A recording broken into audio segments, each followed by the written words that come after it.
Hello, good morning. So we are going to the Cape Coast Castle today. I want to take you guys with me on this journey. So I'm waiting for my tour guide to pick me up right now, and we are going to drive pretty deep into Ghana to go to this castle. If you're not familiar with the Cape Coast Castle, it's a slave castle.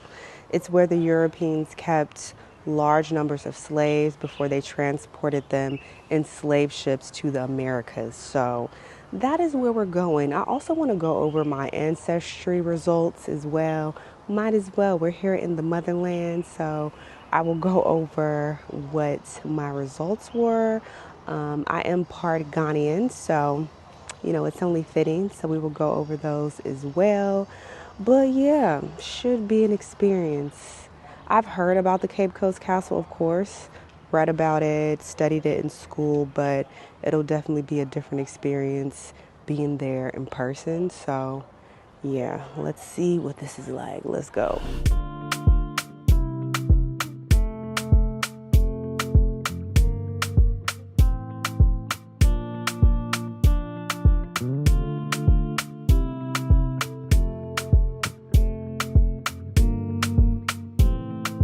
Okay, this marks our arrival to the Cape Coast Slave Castle. So, Ghana was basically the main transit point for the Atlantic slave trade.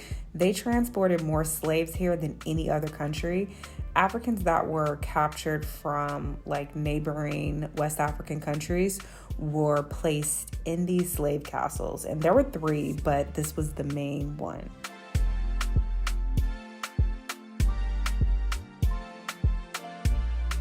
So after they showed us the upstairs area where the colonizers slept, they took us downstairs where all the captured Africans were kept in dungeons. They placed literally thousands of people in these dungeons, kept them in pitch black darkness all day and night, where they were forced to sleep, relieve themselves, bleed, all in the same areas. And this is in the brutal African heat. No showers, no nothing. And they would feed them scraps occasionally just to barely keep them alive. And they were kept in these conditions for 1 to 3 months until they were taken to the door of no return, where they were shipped off to the Americas. Truly horrific.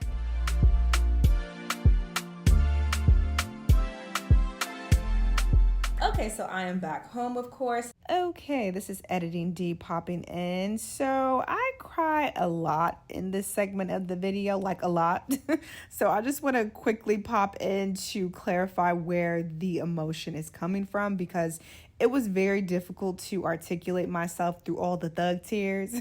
But I'm extremely emotional in this vid, mainly because of everything my people has accomplished here in America in the face of adversity. Like, just knowing where we started, it's just really inspiring that we were able to overcome such horrific conditions.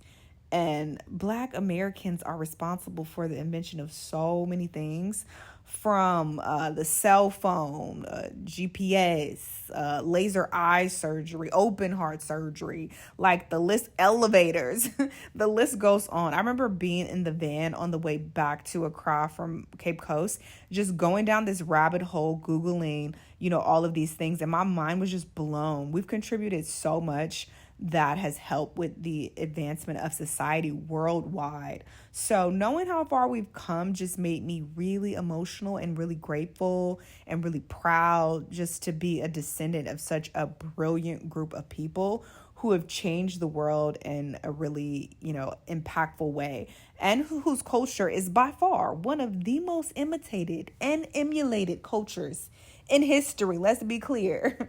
And obviously, we still have a long way to go, and we still face oppression to this day. But just knowing that we came from literal dungeons to where we are now just really moved me. So just want to clarify that. This is the second time I'm trying to record this video, but I do want to go over my Cape Coast experience and also share my ancestry results that I got from 23andMe. It's kind of a full circle moment, so just want to go over the details of that as well. But yes, I was in Ghana for a few weeks, and while I was there, I knew I wanted to visit Cape Coast and visit the slave castles. It's an important part of history, and I knew that it was something I wanted to witness in person. So I went on a tour tour. It was a 14-hour tour, so it was a very long day because Cape Coast is probably about 3.5 to 4 hours away from Accra, very far. We visited 3 slave castles, and you know, while we were there and just hearing about the history, hearing about the details, the brutal details of, you know, how the slaves were treated, it was just an emotional roller coaster. It was a lot. I was in a tour group, but there were other tour groups there, people of all races, of course. And if I'm being completely honest, going through these dungeons, being there with, you know, white people, I felt uncomfortable, okay? I just did. I felt a bit uncomfortable, a bit annoyed as well, like, And obviously, I understand those are irrational feelings. I mean, everybody's feelings are valid. I don't want to say they're irrational, because they don't have to always be rooted in logic. Usually they are not rooted in logic, but I understand logically that everybody has the right to visit, you know, this tourist site. That's essentially what it is. And to, you know, witness it just like me and, you know, take in history. I get that. But just my honest feelings, I just felt odd walking in there with white people. Like, oh, let's go in here and look at this dungeon where my race enslaved your race. Like, it just made me feel a bit weird. It just did.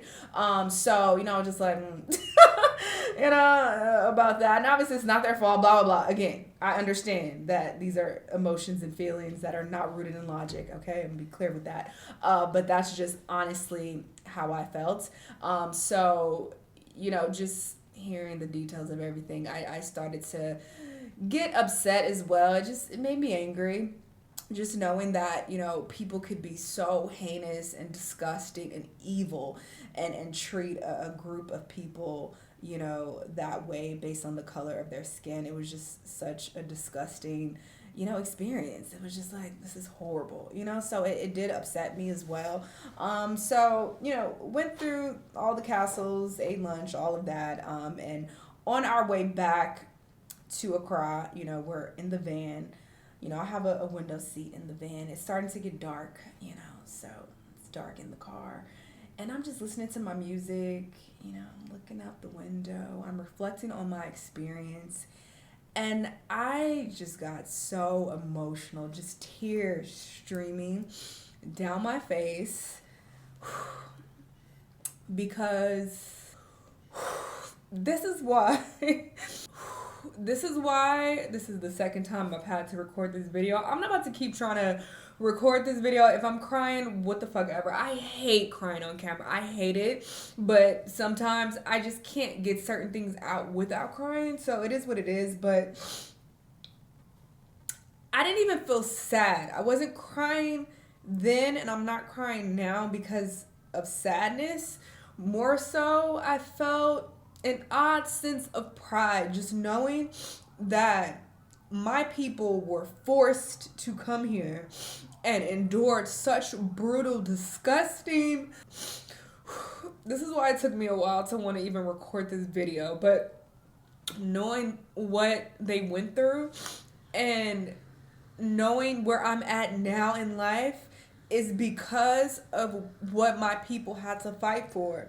They literally came here to America against their will, and they made lemonade. I don't even want to say they made lemonade out of lemons. They made lemonade out of actual shit, okay? They were, you know, dealt these horrible cards, and they still endured, and they still were able to, you know, make sure that we have a good life here as Black Americans. And it's just so insane everything that happened. There were so many slaves who didn't make it. They were packed together like animals in such horrible conditions, and so many died due to illnesses, starvation. You know, they were killed when they tried to rebel, when they tried to escape. So many slaves didn't make it. And there were others who literally committed suicide. They jumped in the water. They killed themselves because they were not able to endure, you know, the torture that they were experiencing. But my particular ancestors like fought through all of that. So that just made me feel so much like pride, so much honor. And it's like, I've always been a go-getter. I've always been someone who is gonna make the best out of any situation, and it just made me feel so connected to my ancestors because I'm like, I feel like that's in my blood because my people had to do that. So it just made me so emotional in the car, and I was so glad that it was nighttime because nobody could see that I was crying, and I was like facing the window, but it just made me feel so much gratitude as well. I'm like, I'm literally a descendant of slaves. And here I am living in one of the richest countries in the world. I'm one of the top 1% of earners in one of the richest countries in the world. That just sounds so crazy knowing, what my people had to endure and where I come from essentially. To know that as generations passed, I'm able to live this life when my ancestors lived such a horrible life and had such a horrible experience. It was just a very overwhelming experience, and I felt very connected to my people in that moment, and I still feel that way now. It was such a great experience, and that's why I said in my Ghana video that Cape Coast experience was worth it, even though I didn't have the best time in Ghana overall. This second trip, I think that me going to Cape Coast made it worth it. It made it worth it. Like, this is an experience I will never forget and that I will always take with me and I'll always remember. And it just meant so much to me. Oh, I can't keep talking. I can't even get my words out. Let's move on. Okay, I'm so sorry. I hate crying on camera. I think it's fucking cringy. It's never my intention to set up a camera and cry, but I can't get this out without crying. Like I said, I've already tried to record this before, and I just feel like I'm gonna always feel these emotions every time I talk about this, and there's no other way for me to express this without crying, apparently. So it is what it is. I'm human, but whatever. Let's move on. Anyway, I want to talk about my 23andMe results, all right? Let's get into it, okay? So these are my results. I'm 70.5% West African with 45.3% being Nigerian. I'm pretty much half Nigerian. I knew it. I felt it. I felt it when I would listen to Afro beats. Nigerians pretty much dominate Afro beats. Let's be clear. I felt it in my blood. And I'm only 5% Ghanaian. Maybe that's why I didn't have a great experience this last time. I'm joking. Okay, I had a good experience the first time I went to Ghana. And I know there's this beef with Nigeria and Ghana. That shit is so goofy to me. Y'all are corny who keep that up. Y'all are neighbors, like neighboring countries. Stop it. That's a very silly beef that people try to keep going. I'm almost 13% Congolese and Southern East African, period. So, yeah, very interesting. And of course, there are a lot of different ethnic groups on here because West Africans were breeded like cattle, okay? So that's why there's so much mixing there of different, ethnic groups. And again, horrible, but let's just not get into that. I also thought it was very interesting. I'm only 14% European. Let's talk about it, because I feel like since I've been on YouTube, people have always tried to discredit my blackness and try to play with me. The average Black American is around like 25% European. Let's be clear. I only have 14% European in my blood. So people trying to play with me because they're like, oh, you like... I will put a picture up. One of my thirst traps that I have on my Instagram is a great representation of my actual skin tone. I tell people all the time I am more brown in person than I look on camera. Like, I'm looking at myself right now on this camera. I look lighter than I look in person because this is artificial lighting. I live in an apartment with floor-to-ceiling windows. I also have lights on in here, so it does make me look lighter. Even when I'm vlogging in certain lighting conditions, I'm looking at the camera like, God damn, I look light. I'm a brown skin complexion, but I'm not about to keep trying to convince people. Believe what the fuck you want.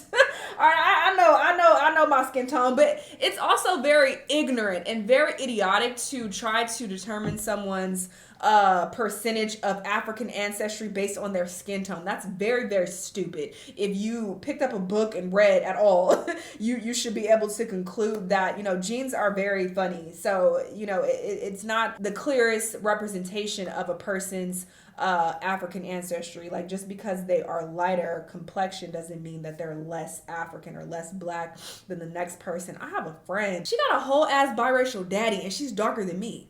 So her dad is black and white and her mom is black, and she's of darker skin complexion than me. When both of my parents are black, my grandparents are black, my great grandparents are black, my great great grandparents are black. I've seen pictures of all these people. Everybody's black. There's not much racial mixing in my family. Like if you go to one of my family reunions, everybody's black. There's not there's not like, oh, this person married this other race and now the kids is mixed. Everybody's black. We real black.